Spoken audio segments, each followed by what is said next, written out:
Morning everyone, my name is Laura Hannon. Thanks to Teagasc for asking me to do this today. So I'm dairy farming in County Meath with my dad. We have 320 cows, all spring calving. So I'm just bringing in the cows. They're actually already on their way in with the back latch. They come in by themselves. So I'm just sitting here watching their tail paint, doing a bit of heat detection at the minute. So we've quite long walks here. The furthest walk could be 2.2 kilometres.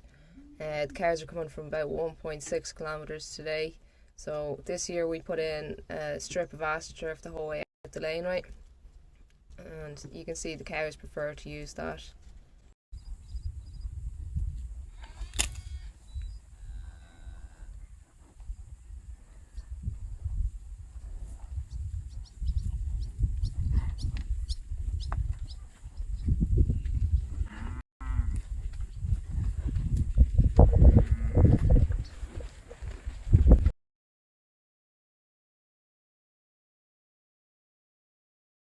I'm getting some questions about the astroturf. So we've only had it in since January.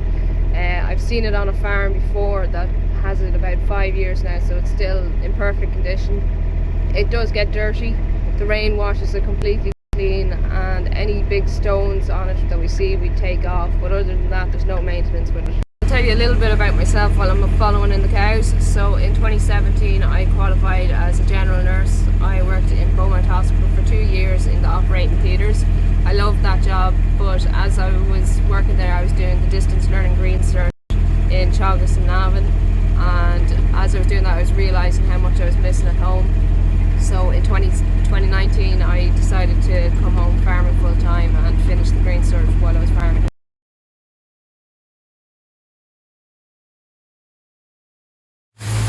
So as well as Stephen, we also have another Stephen who's doing the professional diploma in dairy farm management in Moore Park.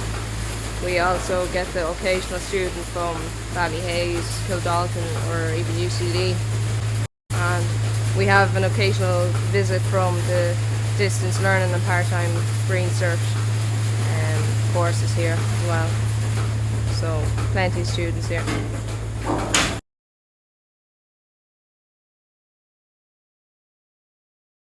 So with so many students here and some part-timers, we've developed SOPs around the parlour that makes life easier for them when they are starting, so that they don't forget how to do anything.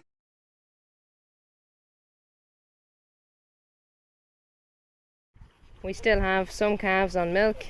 Unfortunately we got locked up with TB in April, so we've 33 extra calves, a few Belgian Blues, Anguses and a few Frisian Bulls. So these are being weaned at the minute. Hopefully they'll be off milk by the middle of next week. There's also a few calves that were the smaller ones from the older group, so they're in here just to get a bit extra milk. These are the bigger group of calves, so there's 73 replacement calves in here. There's 41 calves in the other group, so we've 114 calves at the minute. Only 81 of those are replacements.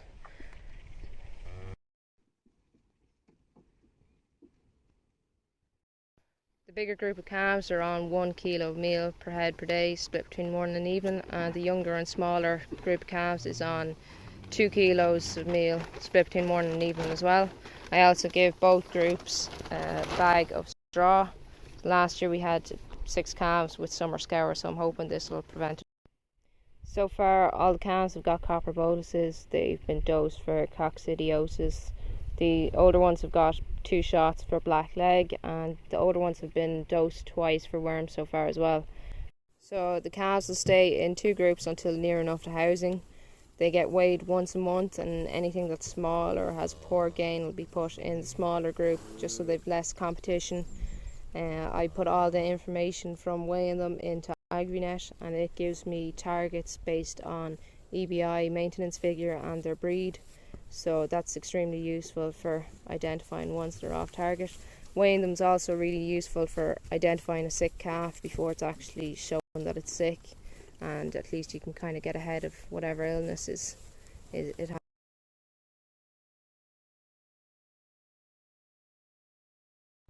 Here are this year's maiden heifers. There's 97 here, which is far more than we need, but we had planned on selling some but got locked up with TB.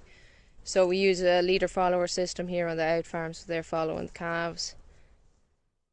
We started AI in the heifers a week before the cows, so the last week in April. They were synchronised because we're on out farm, and then after about a week and a half we let out the 3 Angus bulls and the 2 teasers, but we kept AI in with them there, so they'll be finished up next week. We'll take the bulls out from here.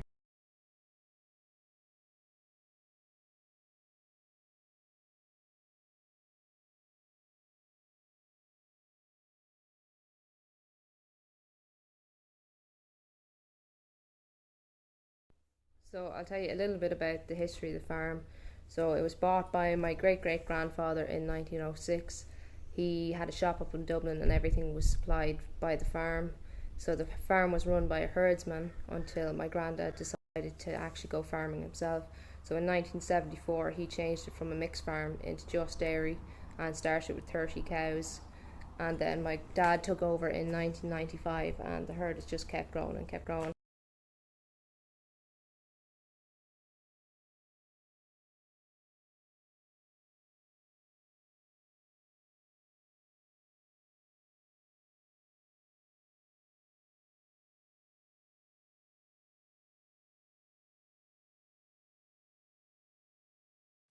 In regard to grassland management here, I'm measuring the grass twice a week at the minute using the grasshopper.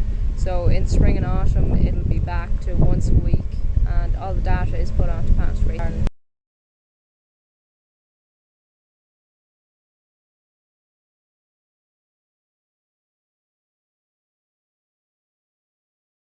Just on the grass wedge there you can see that our demand is currently exceeding our growth, so we're not overly worried about it because we have 4 paddocks allocated for silage and we're planning on mowing today or tomorrow, so they'll be back into the rotation and the demand will drop, so it shouldn't be a problem.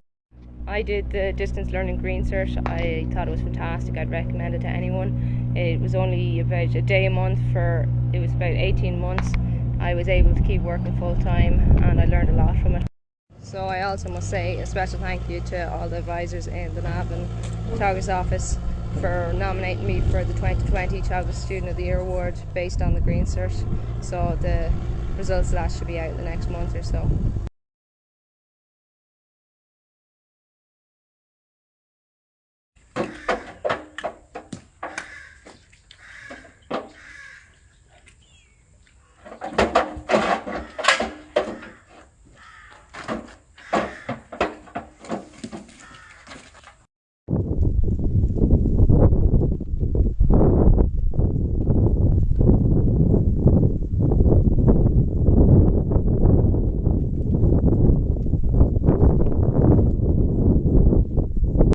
I've been asked to talk a little bit about biodiversity for all the ag science students that are watching, that are doing their projects on conservation.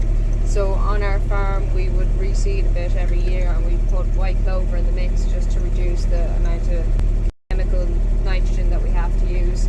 We also have planted several new hedgerows, one you can see along here, and we'd have a few trees along the hedgerows that we allowed to grow up, and we've planted a few wooded areas corners of paddocks, and we've a few wooded areas on the out farms as well. We'd have quite a lot of trees around the outskirts of our paddocks as well. And other than that, we have a few rough areas that would be a bit wet that we just left for wildlife. They'd be a bit unsuitable for putting silage or for grazing, so they're just left for biodiversity.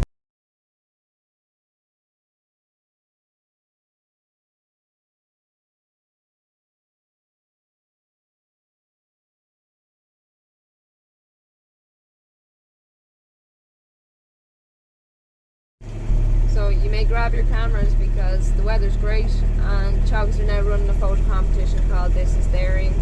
They're taking entries from now until the 6th of September, and it's a good opportunity to show the pride that we all have for our cows and for the farms and the countryside that we're looking after.